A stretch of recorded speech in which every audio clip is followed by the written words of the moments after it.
Good morning student. मैं विकास परमार एक बार फिर आप लोगों का स्वागत करता हूं।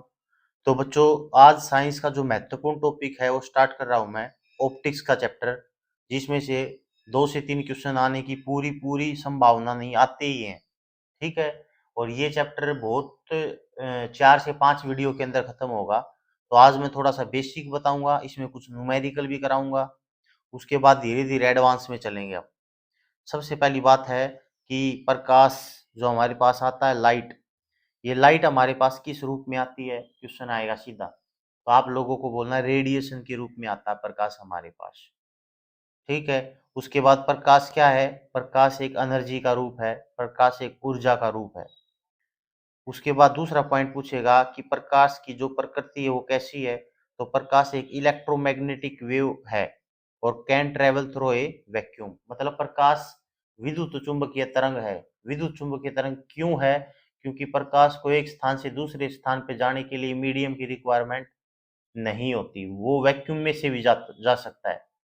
जो मैग्नेटिक वेव होती है उसको एक स्थान से दूसरे स्थान पे जाने के लिए मीडियम की रिक्वायरमेंट पड़ती है। जैसे साउंड, साउंड जो होती है आवाज, उसको एक स्थान से दूसरे स्थान पे जाने के लिए मीडियम की रिक्वायरमेंट पड़ती है, इसलिए वो मैकेनिकल वेव के अंतर्गत आता है। ठीक है। बट ये जो है ये इलेक्ट्रोमैग्नेटिक वेव होती है प्रकाश, इसको एक स्थान से दूसरे स्थान पे जाने के लिए मीडियम की रिक्वायरमेंट नहीं पड़ती, ये वैक्यूम में से भी जा सकती है। वैक्यूम में प्रकाश की चाल जो होती है वो 3 × 10⁸ मीटर पर सेकंड होती है। उसके बाद अगला पॉइंट की तरफ बढ़ता हूं मैं। अच्छा, एक क्वेश्चन ये आ सकता है आप लोगों से, कई बार एग्जाम में पूछा जाता है कि ऑप्शन दे देगा निम्नलिखित में से कौन सी एक इलेक्ट्रोमैग्नेटिक वेव नहीं है। तो ऑप्शन देगा आपको एक्स किरणें, गामा किरणें, एक तो दे देगा एक्स किरण, एक दे देगा गामा किरण, एक दे देगा अवरक्त किरण इंफ्रारेड। ठीक है, ये गामा, ये एक्स अवरक्त, और एक दे देगा आपको अल्फा किरण, अल्फा। तो अल्फा जो होती है वो इलेक्ट्रोमैग्नेटिक वेव नहीं होती है। ये तीनों इलेक्ट्रोमैग्नेटिक वेव है। इलेक्ट्रोमैग्नेटिक वेव के एग्जांपल बता भी देता हूँ आपको, एक्स किरण, गामा किरण, इंफ्रारे, अल्ट्रावायलेट रे, रेडियो तरंग और विजिबल रे, ये सारी की सारी दृश्य प्रकाश किरणें, ये सारी की सारी इलेक्ट्रोमैग्नेटिक वेव होती है। बट ये अल्फा, बीटा, और जो ये अल्फा बीटा होती है ये रेडियो एक्टिव एलिमेंट होते हैं, इलेक्ट्रोमैग्नेटिक वेव नहीं होती। उसके बाद अगले पॉइंट की तरफ बढ़ता हूं मैं। अगला पॉइंट क्या कहता है कि प्रकाश सरल रेखीय गति करता है, अर्थात सीधी रेखा में गति करता है प्रकाश। ये क्वेश्चन कई बार पेपर में आ चुका है कि प्रकाश कैसी गति करता है। तो प्रकाश सरल रेखीय गति, बोले तो लीनियर मोशन गति करता है, और इस सरल रेखीय गति के कारण ही छाया बनती है। इसी के कारण सूर्य ग्रहण, सोलर इलिप्स होता है, और इसी के कारण लूनर इलिप्स होता है। ये सारी की सारी घटनाएं प्रकाश की सीधी रेखा में गति के कारण कारण होती है। जैसे देखो मैं समझाता हूँ। पहली बात तो सूर्य ग्रहण कब होगा? ये मान लो आपका सन है, किसी को कोई दिक्कत? अब ये मान लो आपके पास यहाँ पे ये मून आ गया, मून, ठीक है, और ये आपकी अर्थ आ गई, क्योंकि अर्थ थोड़ी मून से बड़ी है तो अर्थ मैंने यहाँ पे बना दी। अब जो प्रकाश आपके पास आता है सूर्य का, वो फोटोस्फेयर वाला पार्ट आता है, फोटोस्फेयर, फोटोस्फेयर से ही आपको रे मिलती है। अब प्रकाश सीधी रेखा में गति करता है इस तरीके से, इस तरीके से। ठीक है। अब एक बात बताओ, ये वाला जो पार्ट है जिसको हम देख पाते हैं, ये वाला पार्ट सन का, तो इसके सामने कौन आ गया? आपका मून आ गया। ठीक है, तो इस पार्ट से, इस अर्थ के इस पार्ट से हम, इस पार्ट से हम इस सन को ये पार्ट नहीं देख पाएंगे। इसका मतलब सूर्य को ग्रहण लग गया। लेकिन ये जो साइड वाला पार्ट होता है, ये वाला पार्ट तो इसके ऊपर रे डालेगा, परावर्तन होगा और वापिस जाएगी, तो ये वाला पार्ट तो हम देख पाते हैं। इसी को कहते हैं कोरोना। क्या कहते हैं इसको? कोरोना पार्ट कहते हैं। तो पेपर में क्वेश्चन आ सकता है कि सूर्य ग्रहण के समय में सूर्य का कौन सा भाग दिखाई देता है? कोरोना, जिसको किरीट कहते हैं हम। सूर्य ग्रहण होता कब है? जब सन के बीच में और अर्थ के बीच में कौन आ जाए? मून। तो सन का फोटोस्फेयर वाला पार्ट दिखाई नहीं देता। देखो अब ये प्रकाश सरल सीधी रेखा में गति कर रहा है ना, अगर सीधी में ना करता तो ऐसे घूम के चला जाता, घूम के चला जाता, तो फिर इस यहाँ से आप इस भाग को देख लेते। इसलिए सूर्य ग्रहण, चंद्र ग्रहण, चंद्र ग्रहण और बता देता हूँ आपको। ये मान लो आपका सन है, यहाँ पे आपको आ गई कौन, अर्थ, ठीक है, और ये पार्ट आ गया आपका मून का, ठीक है।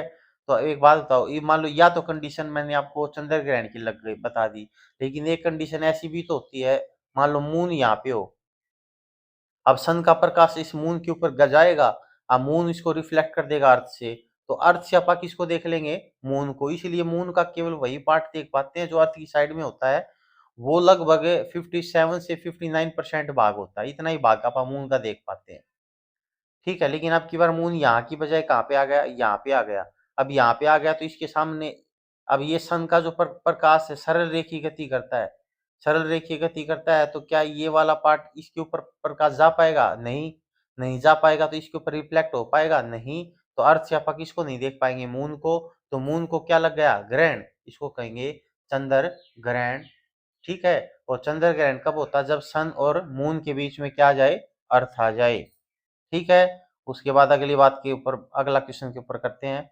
उसके बाद है तरंग का प्रकार, तरंग के प्रकार की मैं बात करता हूं, वेव, तो प्रकाश इलेक्ट्रोमैग्नेटिक वेव तो होती है बिल्कुल, या ये पॉइंट तो आपको याद रखना है, लेकिन एक अपवाद स्वरूप याद रखना कि प्रकाश एक अनुप्रस्थ तरंग भी होती है, क्योंकि प्रकाश जो गति करता है ना, वो गर्त और सरंग के रूप में गति करता है, जिस तरीके से मान लो ये तो सीधी की सीधी एक, ये सीधे की सीधी एक तरंग हो गई, वेव हो गई, ठीक है।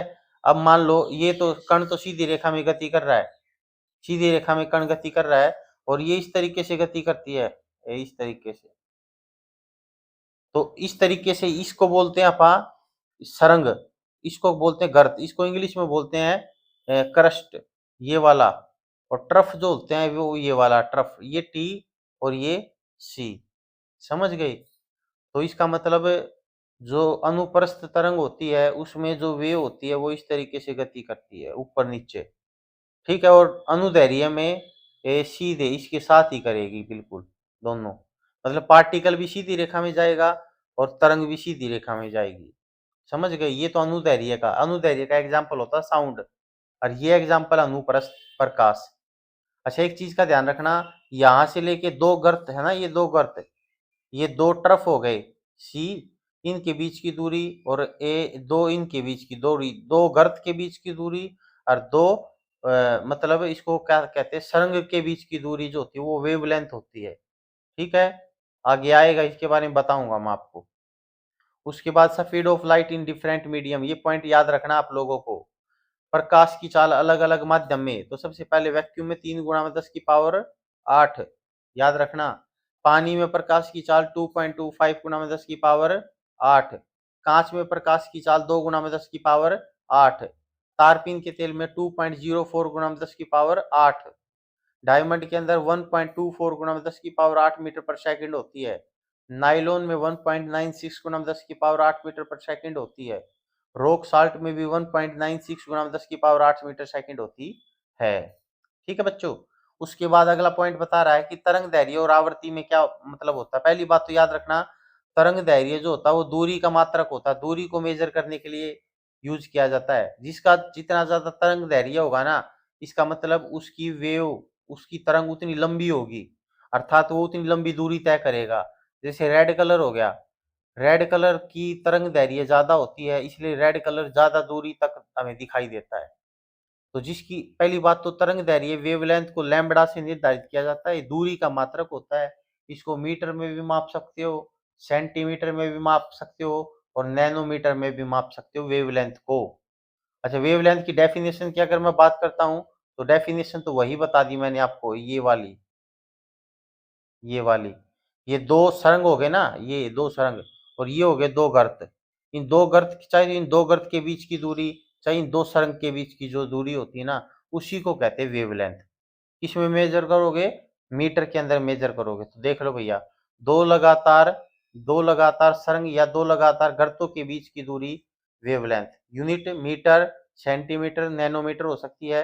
फ्रीक्वेंसी क्या होती है, फ्रीक्वेंसी होती है कोई मीडियम है, उसका कोई पार्टिकल है, वो 1 सेकंड में कितनी बार कंपन करता है, ठीक है, वो होती फ्रीक्वेंसी। मतलब मैं कह सकता हूँ कि फ्रीक्वेंसी बराबर है 1/s सेकंड, माध्यम का कोई कण 1 सेकंड में कितनी बार कंपन करता है वो उसकी फ्रीक्वेंसी होती है, ठीक है। 1 सेकंड में ज्यादा बार कंपन करे तो ज्यादा फ्रीक्वेंसी होगी, कम कंपन करे तो कम फ्रीक्वेंसी। जैसे फॉर एग्जांपल मान लो 20 हर्ट्ज, क्योंकि फ्रीक्वेंसी को आप इसमें मापते हैं ऐसे जड़ में, तो ये 20 हर्ट्ज हो गया। इसका मतलब है माध्यम का कण 1 सेकंड में 20 हर्ट्ज कंपन पैदा कर रहा है।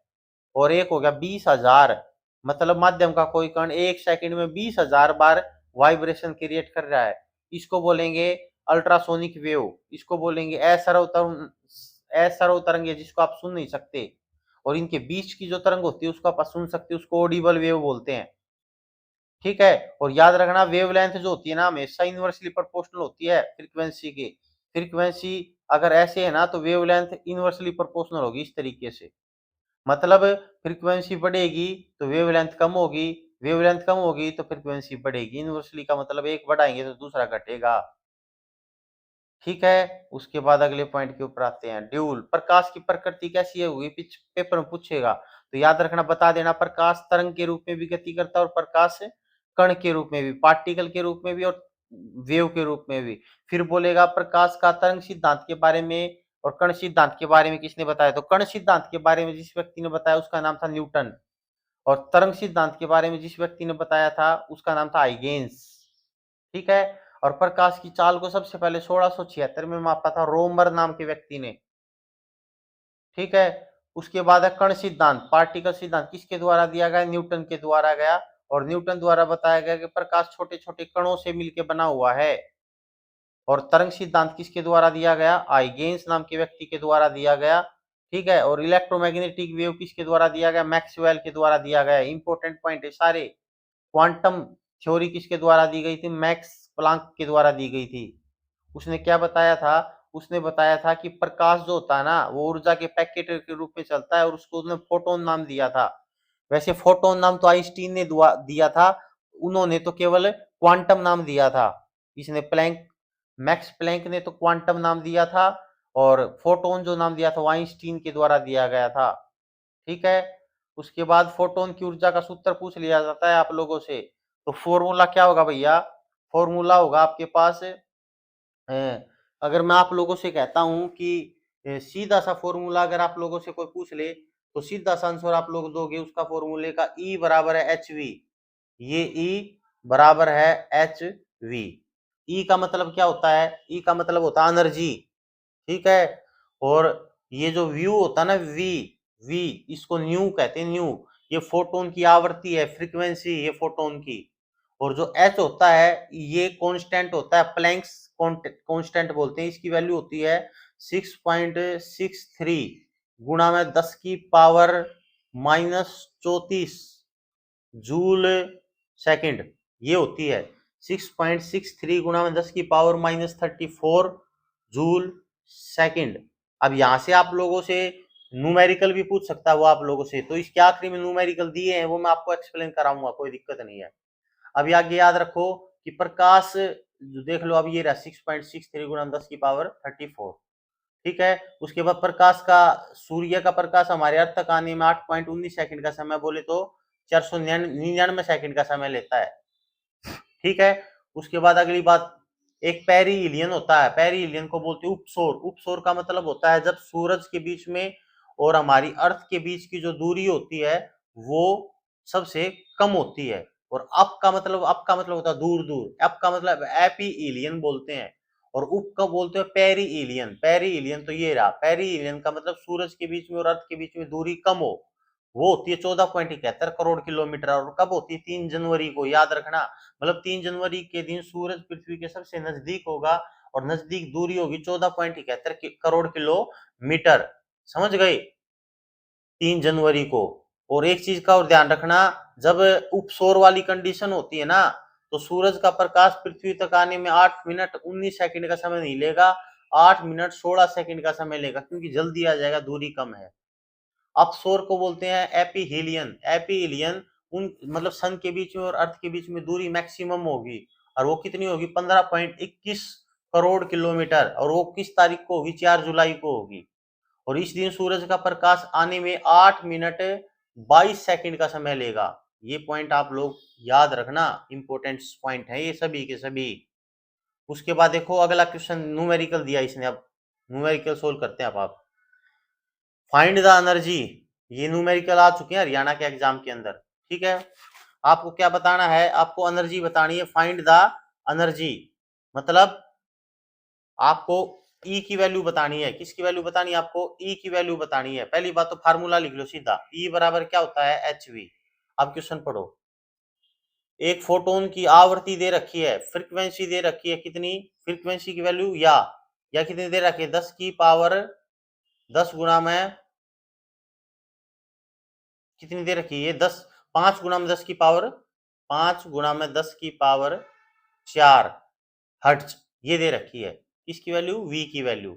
ओके, अब हमें एच की वैल्यू का पता ही है, कितनी है? 6.63 गुना में 10 की पावर 34 जूल सेकेंड। तो अब फॉर्मूले में फिट करता हूं मैं, एक बार इसको मिटा के फिट करता हूं।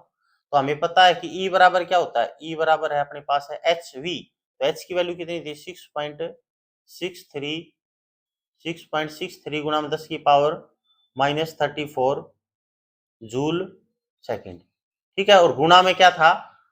ई बराबर गुणा में एच वी। वी की वैल्यू कितनी थी अपने पास? 5 गुणा में 10 की पावर 14 हर्ट्ज।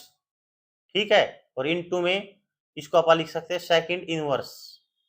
सेकंड इनवर्स क्यों लिखा? क्योंकि फ्रीक्वेंसी क्या होती है? 1 में सेकंड होती है, तो 1 के ऊपर तो, क्योंकि फ्रीक्वेंसी का फार्मूला भी आपको क्या बताया था मैंने अभी? फ्रीक्वेंसी का फार्मूला बताया था 1 में सेकंड। तो ये तो दे रखा है अपने पास 5 गुना में 10 की पावर 14, और सेकंड ऊपर जाओगा तो माइनस में 1 हो जाएगा।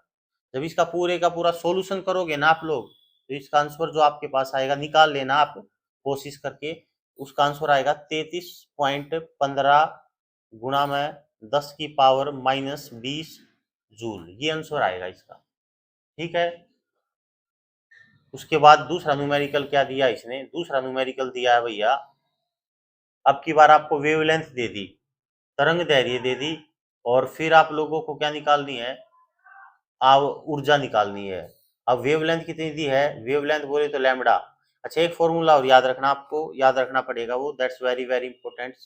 जो वी होती है ना आवृत्ति, उसका फॉर्मूला होता है सी बटे में लैम्बडा। सी का मतलब प्रकाश की चाल होती है निर्वात के अंदर। तो प्रकाश की चाल कितनी होती है? 3 गुना में 10 की पावर 8 मीटर प्रति सेकंड। और लैम्बडा बोले तो वेवलेंथ, वेवलेंथ कितनी दे रखी था? 600 नैनोमीटर। तो 600 नैनोमीटर है, तो इसको आप चेंज कर लो, 600 नैनोमीटर को आप मीटर में चेंज करोगे तो लगभग आ जाएगा आपका ये मीटर में, क्या आएगा? एक मिनट को, मीटर में आ जाएगा 6 गुणा में 10 की पावर -7 मीटर। 10 की पावर -7 मीटर, ये मीटर में आ जाएगा। ठीक है, तो नीचे लिख दो इसको अब, 6 गुणा में 10 की पावर -7 मीटर। लिख दिया इतना। अब इसका सॉल्यूशन करो। अब जब सॉल्यूशन करोगे ना इसका, तो v की वैल्यू आ जाएगी आपके पास। किसकी वैल्यू आ जाएगी? v की वैल्यू आ जाएगी। v की वैल्यू आ जाएगी आपके पास 5 गुणा में 10 की पावर 14 हर्ट्ज। ये आ जाएगी v की वैल्यू। ठीक है, अब v की वैल्यू आपके पास आ गई। ठीक है, अब वो E बराबर है एच वी वाले फार्मूले में रख दो। E बराबर है एच वी, तो E बराबर एच की वैल्यू तो होगी 6.63 गुणा में 10 की पावर -34 जूल। ठीक है, कितनी हो गई? E बराबर फार्मूला क्या था? H we. ई एच की वैल्यू तो 6.63 गुणा में 10 की पावर -34, और V की वैल्यू कितनी आई थी अभी अपने पास? 5 गुणा में 10 की पावर 14 हर्ट्ज। इसको सोल्यूशन कर दो। इसका सोल्यूशन करने के बाद जो आंसर आएगा वही E की वैल्यू हो जाएगी आपकी। ठीक है, तो ये न्यूमेरिकल एग्जाम के अंदर आए हुए हैं। ठीक है भैया, आज के लिए इतना ही, धन्यवाद।